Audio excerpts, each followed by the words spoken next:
We bring you the answers to all your questions. Be better than others. Enjoy the benefits of knowledge. Accept the answers from us.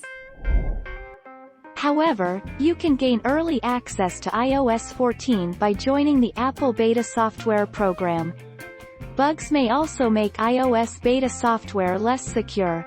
Hackers can exploit loopholes in security to install malware or steal personal data. And that is why Apple strongly recommend that no one installs beta iOS on their main iPhone. Our mission is to provide accurate answers. We think without knowledge, it is impossible to live a balanced life. Be competent, be skillful. Thank you for watching. Don't forget to subscribe and hit the bell notification.